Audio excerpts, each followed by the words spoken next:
فأنا ناصح لإخواني بالصدع بالحق تبيض وجوههم. السكوت في مسألة الحزبية يضرها، فاصدع بما تؤمر وأعرض عن المشركين. سلامي على دماج ورجالها والشيخ يحيى ودار العلم يا سعد بانيها. Baik, bismillahirrahmanirrahim. Qala al-Imam al-Bukhari rahimahullah. Al-haditsus salasun ba'da khamsimi'ah 530. Haddatsana Amr bin Zurarah. Amr bin Zurarah Abu Muhammad An-Naisaburi Siqah. Sudah pernah kita lewati, tapi sudah lama biografi beliau Amr bin Zurarah. Baik. Qal akhbarana Abdul Wahid ibnu Wasil Abu Ubaidah Al-Haddad. Wah, dikasih informasi yang agak panjang. Abdul Wahid bin Wasil, beliau adalah Abu Ubaidah Al-Haddad, tukang besi tapi juga sekaligus ahli hadis. Baik. Basriun Sikotun yuhti, beliau sikoh walaupun ya ada kekeliruan. Baik. Kemudian An Utsman ibni Abi Rawad akhi Abdul Aziz bin Abi Rawad. Nah, ini saudaranya yaitu Utsman lebih kuat daripada Abdul Aziz. Nah, Utsman ini adalah Utsman sebenarnya adalah Utsman bin Jabalah bin Abi Rawad Al-Marwazi Sikoh. Kalau sami itu Zuhri, saya mendengar Az-Zuhri. Zuhri ma'ruf ya, Abu Bakar. Zuhri dengan Syu'bah ni tok kan? Oh, jelas. Ya. Cuma Zuhri lebih tinggi karena beliau jumpa Anas bin Malik, termasuk murid terbaiknya Anas. Dia tabi'in. Dia tabi'in, iya. Syu'bah tak jumpa sahabat. Maksud tabi'in ini kalau dia bayi, masih bayi tapi berjumpa dengan sahabat dia tabi'in. Nah, kalau dia pernah jumpa dalam artian dibawa oleh bapaknya, jumpa sahabat, maka dikatakan dia sahabat, dikatakan tabi'in. Yang penting jumpa. Katakan tak jumpa dengan sahabat.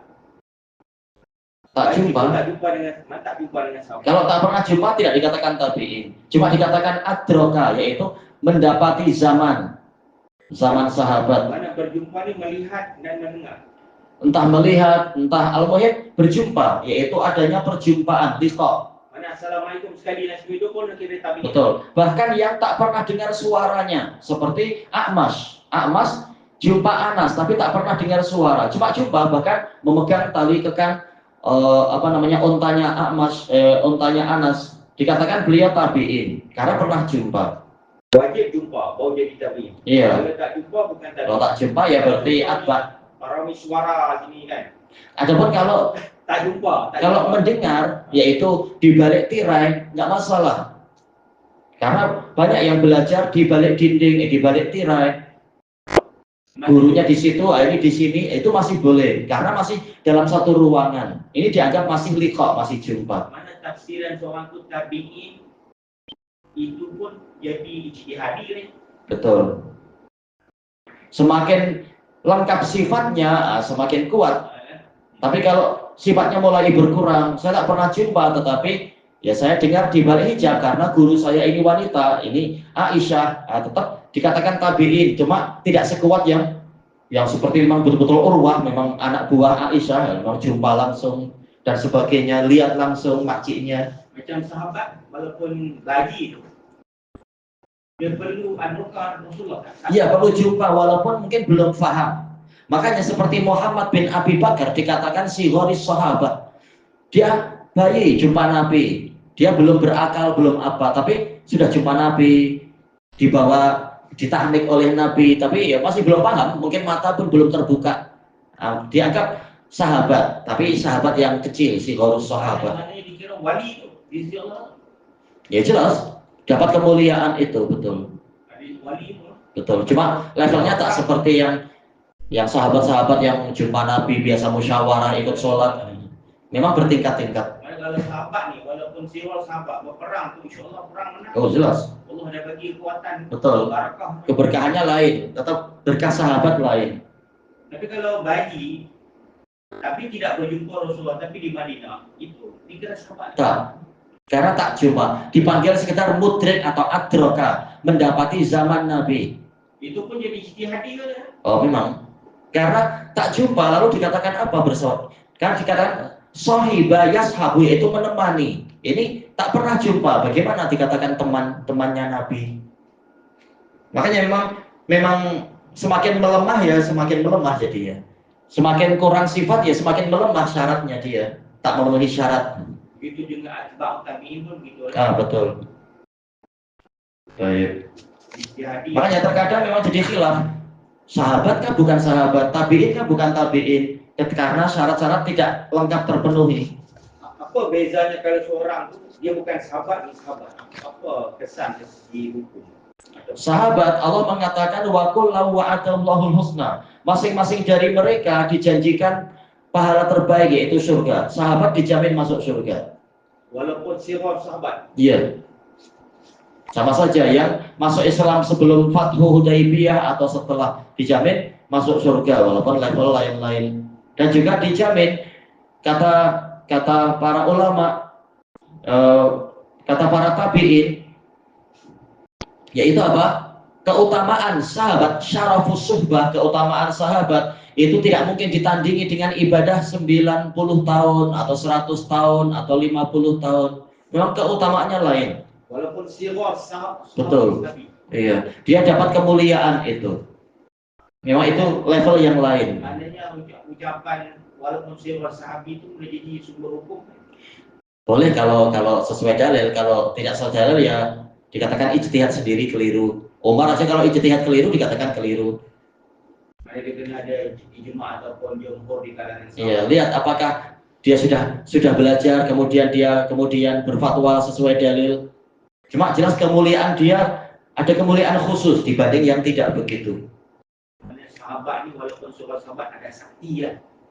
Ada sakti, ada bisa. Ada karomah, ada kemuliaan. Makanya masuk dalam daftar nama sahabat. Itu berarti level sudah tinggi sudah. Maknanya tabi pun tidak mendapat jaminan Allah gitu. Tabi. Tidak, hanya saja dikatakan masih generasi yang terbaik. Hanya sahabat saja yang dapat jaminan Allah. Ya, yang dijamin mereka itu udul, yaitu terpercaya hanya sahabat. Yang berikutnya ada kan yang dihukumi lemah, ada yang malah jadi khawarij, ada yang jadi syiah, tidak ikut sahabat dengan baik. Jadi tolak ukurnya sahabat. Kemudian yang berikutnya walladzina taba'uhum bi ihsan, yang ikut dengan baik. Ya, kalau ikut dengan baik baru dijamin masuk surga. Kalau tak ikut sahabat dengan baik tidak dijamin masuk surga.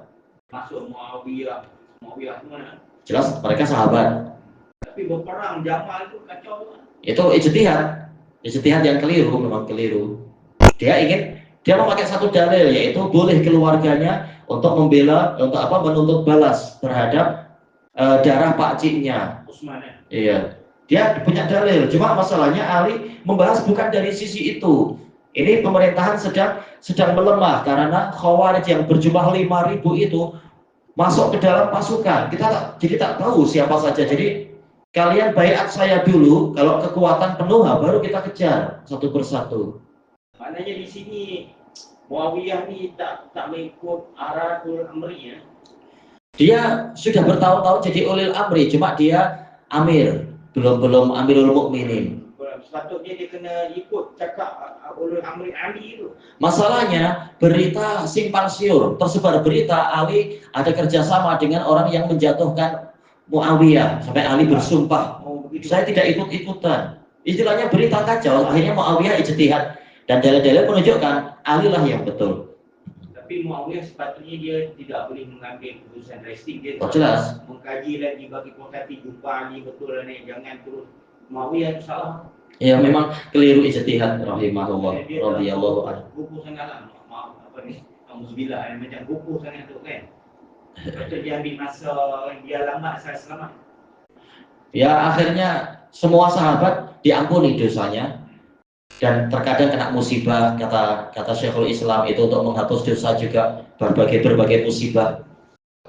Ajarannya itu ambil masa bersabar dulu. Betul. Benar-benar jelas baru kita ambil keputusan. Selagi tak jelas biarkan dulu. Betul.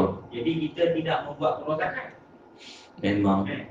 Cuma prakteknya susah, kalau sudah politik susah. Beda partai, beda pandangan. Wahyu pun sudah putus kan. Betul. Baik. Kita lanjutkan sedikit lagi. Yaqul dakhaltu ala Anas bin Malik bi Dimashq. Kata Az-Zuhri, saya masuk mengunjungi Anas bin Malik di Damaskus. Ketika Anas bin Malik datang ke Damaskus, wa huwa yabki, dalam keadaan beliau menangis. Beliau sudah ingin menasihati siapa kemarin, Hajjaj bin Yusuf, tapi sebagian murid beliau melarang, jangan, kami khawatir nanti dia malah menyiksa atau membunuh Anda. Orang ini memang melampau istilahnya. Wa huwa yabki, makanya sudah Anas bin Malik menangis. Fakultulah, maka saya bertanya kepadanya, ma yubki, apa yang membuat Anda menangis? Faqala a'rifu syai'an mimma adraktu illa hadhihi shalah. Saya tidak mengetahui sesuatu apapun dari apa yang pernah saya dapati, yaitu di zaman Nabi, kecuali sholat ini. Wa hadhihi shalah qad duyi'at, sholat pun sudah disia-siakan. Alhamdulillah masih sholat orang-orang, tapi masalahnya adalah yaitu itu tadi, sholatnya sudah dikerjakan di luar waktu. Maka Anas menangis, menunjukkan besarnya perhatian sahabat kepada masalah sholat. Bukan seperti sebagian orang zaman sekarang, tak peduli sholatkah tidak sholat dan sebagainya. Kadang orang tua pun asal menikahkan, tak lihat apakah calon menantu ini sholat atau tidak sholat. Yang penting duit cukup atau suka sama suka. Ini sudut pandang yang sangat keliru tentunya. Pernah di sebuah pulau di sana, si ibu lebih condong untuk menikahkan putrinya itu dengan juragan kapal. Padahal orangnya bukan jenis orang yang bertakwa, bukan jenis orang yang rajin ibadah, tapi karena juragan kapal, punya kapal banyak, duit banyak lah. Sementara lamaran teman anak, seorang salafi, ahlu sunnah, malah tidak diterima. Padahal waktu itu sudah memberikan mahar yang lumayan besar di zaman itu. Berapa dulu tuh? 1 juta. 1 juta waktu itu 20 tahunan yang lalu, tak berapa, itu besar sekali waktu itu. Intinya adalah zaman sekarang banyak yang tidak memperhatikan orangnya rajin ibadah pada Allah atau tidak. Padahal di zaman Anas dia sampai nangis melihat sholat masih dilakukan tapi sudah habis waktunya. Batal sholatnya yang macam itu, tentunya tidak sah. Thayyib. Qala Bakar sini adalah Bakar bin Khalaf Abu Bishr al-Basri Siqah. Qala haddatsana Muhammad ibnu Bakar al-Bursani, beliau adalah Abu Abdullah al-Basri al-Bursani Siqah. Muhammad bin Bakar bin Utsman. Iya. Atba. Qala akhbarana Utsman bin Rawat. Beliau bilang Utsman bin Rawat, yang betul Utsman bin Abi Rawat, Utsman bin Jabalah bin Abi Rawat, dan seterusnya. Jadi Imam Bukhari mendatangkan sanad yang lain untuk menguatkan yang tadi. Dan memang di zaman Bani Umayyah awal di beberapa masa itu memang mereka mengakhirkan sholat, sehinggalah di akhir pemerintahan, kalau tak salah di akhir kan, atau bahkan di awal pemerintahan Sulaiman bin Abdul Malik, beliau yang mengembalikan sholat pada waktunya. Di akhir hayat Sulaiman bin Abdul Malik, beliau memilih Umar bin Abdul Aziz sebagai pengganti beliau. Umar bin Abdul Aziz bukan anaknya, tapi apa, anak saudara, berarti apa, anak buah ya, keponakan. Jadi disebutkan di dalam Syiar Alamin Nubala keutamaan Sulaiman bin Abdul Malik, yaitu beliau adalah raja yang bertakwa, dan ini adalah setelah Hajjaj bin Yusuf mati. Pemerintahan kemudian dipegang oleh Sulaiman bin Abdul Malik, anak dari Abdul Malik bin Marwan. Muawiyah yang di atas. Pak Sulaiman ini yang kemudian mengembalikan sholat pada waktunya sebelum beliau wafat, setelah berkuasa berbelas-belas tahun berapa itu, beliau mewasiatkan untuk menjadikan menteri di Madinah, entah Madinah dan mana saja itu, Umar menguasai Madinah dan lain-lain, sebagai apa, pengganti beliau. Walaupun anaknya marah-marah, tapi beliau lihat Umar lah yang lebih betul, biar negara jadi baik. Soalnya kalau anaknya nanti negara jadi kacau, negara menjadi melemah, dan itu yang terjadi. Ya sudah, alhamdulillah Umar menerima. Walaupun mengatakan innalillahi wa inna ilaihi raji'un, karena dia sudah berpesan pada Raja' bin Haywah yang menjadi penasihat khalifah, jangan sampai saya jadi Amirul Mukminin, saya tak mau. Tapi Raja' bin Haywah tahu yang lebih baik adalah Umar bin Abdul Aziz, bukan anak raja. Nah, ketika dikasih tahu bahwasanya waliul amr, waliul ahadnya adalah Umar, Umar langsung istirja, innalillahi wa inna ilaihi rajiun. Karena dia akan dibebani beban yang besar, negara yang sangat besar. Anaknya Sulaiman juga mengatakan yang sama, innalillahi wa inna ilaihi rajiun. Karena apa? Kenapa bukan saya yang dapat? Karena dia sudah bilang kepada Raja bin Haywah, harus saya yang berkuasa menggantikan ayah saya. Nah, dua-duanya sama-sama mengucapkan innalillahi. Ya, sahabat-sahabat ini mereka jadi bergantung pada Rasulullah masa zaman ini. Apa-apa hal ada wahyu, dia jadi senang lah. Betul. Patutnya dia diajar supaya jangan sangat bergantung wahyu, kena berbincang cara terbaik, gunakan fikiran. Mana bila dah wahyu itu putus, jadi mereka terkapai-kapai ikut kepala sendiri, mana tidak diajar berdikari di situ. Jelas-jelas diajar, tak mungkin Nabi tidak mengajar. Ya, tapi di situ belum puas ingin menimbulkan pergaduhan besar, pembunuhan. Muawiyah masuk Islam di zaman Nabi itu hanya kurang lebih 2 tahun saja. Nah, itulah kemungkinan dia terbawa apa Nah, kemudian Nabi wafat. Budaya jahiliyah itu kan. Jelas yang lain sudah terdidik, sabiqunal awwalun, terdidik berbelas-belas tahun dan sebagainya. Dia telah mengetahui cara Rasulullah punya style. Iya, tahu cara berijtihad, tahu cara ini. Nabi mengajari terus-menerus.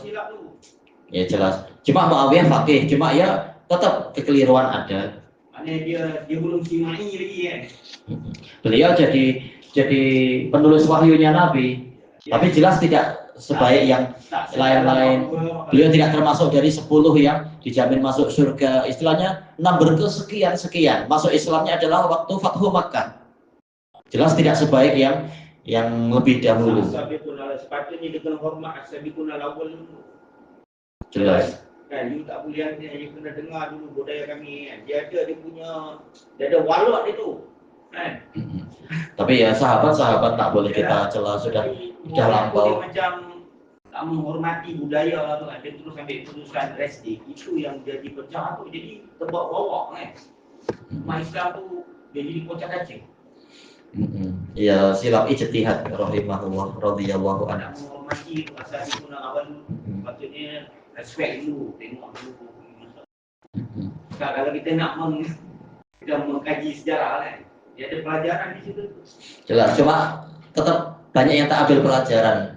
Setiap tahun, setiap 5 tahun, politik. Yang penting logik kan. Jadi dia tak melihat sejarah tu ni juga. Betul. Baik. Subhanakallahumma wa bihamdika la ilaha illa anta astaghfiruka wa atubu ilaik. Alhamdulillahirabbil alamin. Jazakumullah khairan.